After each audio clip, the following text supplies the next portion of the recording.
sangat mengagumkan orang beriman itu, kata Nabi. Sungguh sangat mengagumkan orang yang beriman itu apabila dia ditimpa musibah, ia bersabar, itu baik bagi dirinya. Apabila mendapatkan kesenangan, itu pun baik apabila dia bersyukur.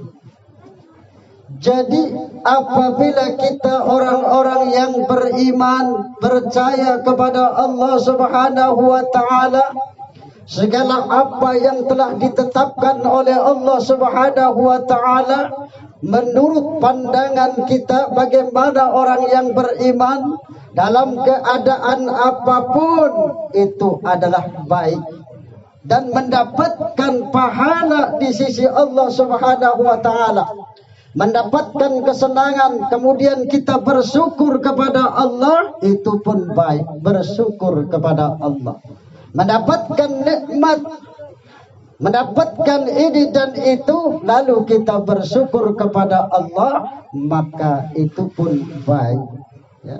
Mendapatkan nikmat, bermacam-macam kenikmatan yang diberikan oleh Allah Subhanahu wa taala dalam hidup kita ini, maka kita bersyukur, itu mendapatkan pahala.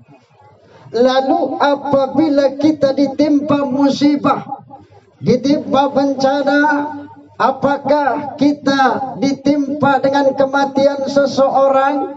Apakah kita diuji dengan kelaparan? Apakah kita diuji dengan kekurangan harta jiwa? Karena ini sudah jelas janji Allah Subhanahu wa taala dalam Quran.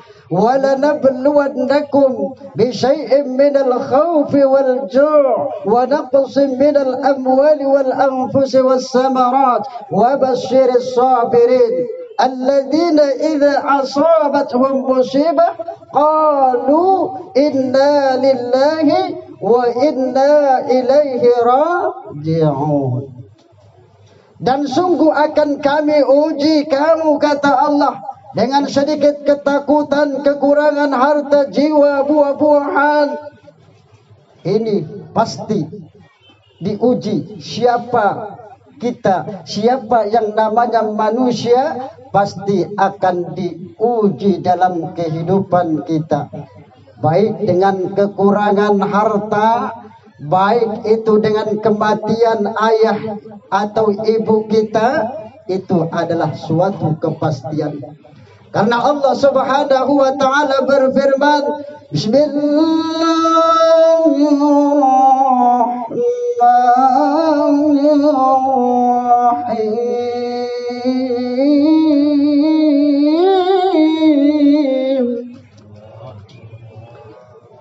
Kullu nafsin dha'iqatul maut.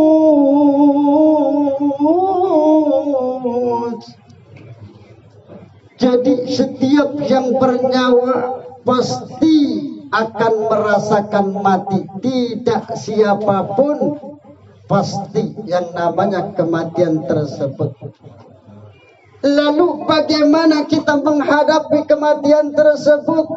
Apabila ada keluarga dekat kita meninggal, apabila ada orang tua kita meninggal, bersabarkah kita menghadapi semua itu? Maka sabar ataupun tidak sabar, pasti akan terjadi yang namanya kematian tersebut. Kalau kita bersabar, mendapatkan pahala di sisi Allah Subhanahu wa taala. Tetapi apabila kita tidak bersabar, maka kita tidak mendapatkan apa-apa. Makanya jadikan sabar itu sebagai penolong kita. Maka dalam ayat yang lain, wasta'inu bis-sabri was-salah wa innaha lakabiratun illa 'alal khasirin. Jadikan sabar dan sholat itu sebagai penolongmu, ya. Sabar bukan berarti kita diam. Sabar bukan berarti kita tidak berusaha. Sabar bukan berarti kita bosan. Sabar berarti bukan kita malas. Sabar berarti bukan kita jemu. Tetapi kita tetap berusaha, ya. Kita tetap berusaha. Ini yang namanya sabar. Makanya kata Sa'id bin Zubair, beliau mengatakan bahwa sabar itu adalah pengakuan seorang hamba, dalam menghadapi penderitaannya, bahwa apa yang diberikannya itu adalah ketetapan dari Allah Subhanahu wa Ta'ala. Ya, ini dia bersabar menghadapi musibah yang dia alami.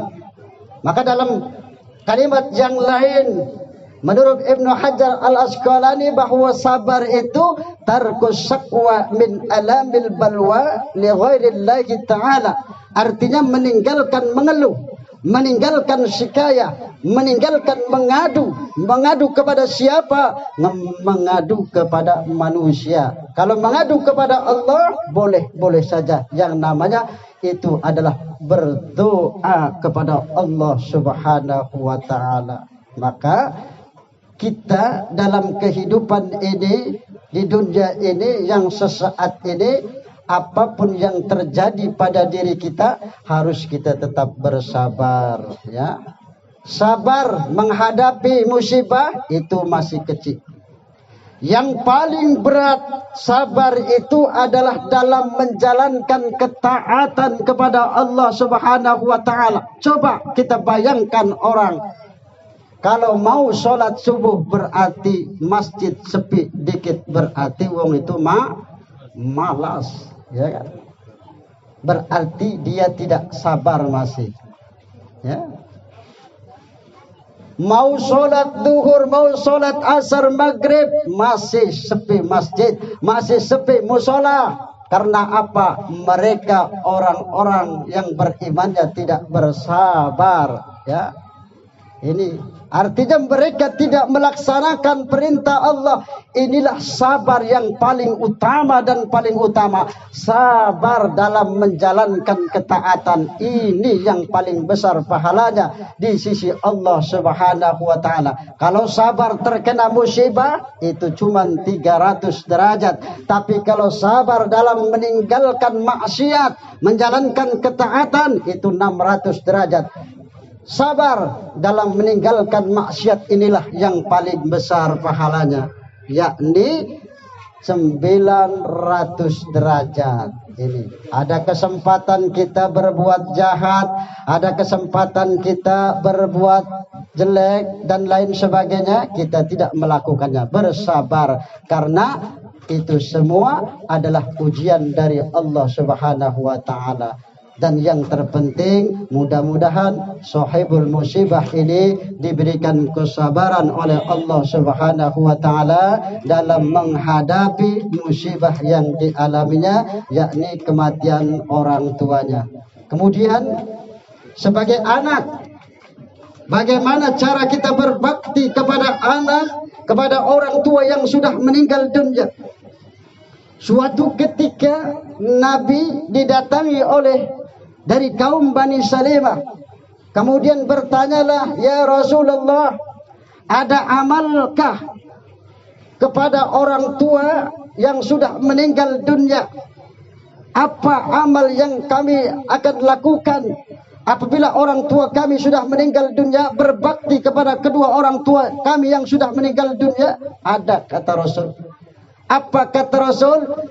Hendaklah engkau menyolatkannya, hendaklah engkau membacakan istighfar untuknya, hendaklah engkau menjalankan wasiatnya, hendaklah engkau hubungkan kekerabatan saudara-saudaramu, dan hendaklah engkau hormati teman-teman ayahmu, hendaklah hormati teman-teman ibumu. Ini kalau kita ingin berbakti kepada orang tua yang sudah meninggal dunia, bacakan istighfar, mintakan ampun untuk kedua orang tua kita yang sudah meninggal dunia.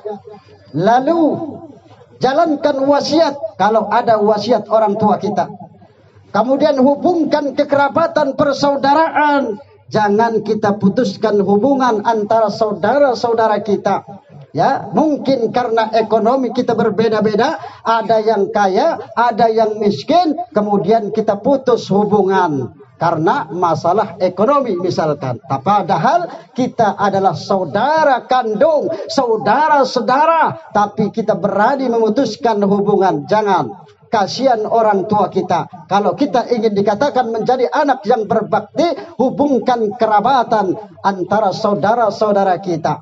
Lalu yang terakhir, hendaklah kita hormati teman-teman ayahmu, hendaklah kita hormati teman-teman ibumu. Kalau kita memang ingin menjadi anak yang berbakti kepada kedua orang tua kita yang sudah meninggal dunia. Karena apa? Karena kita masih hidup di dunia ini, masih tetap mempunyai kewajiban untuk berbakti kepada kedua orang tua kita yang sudah meninggal dunia. Caranya dengan membacakan doa, membacakan istighfar untuk kedua orang tua kita. Rajin bersedekah atas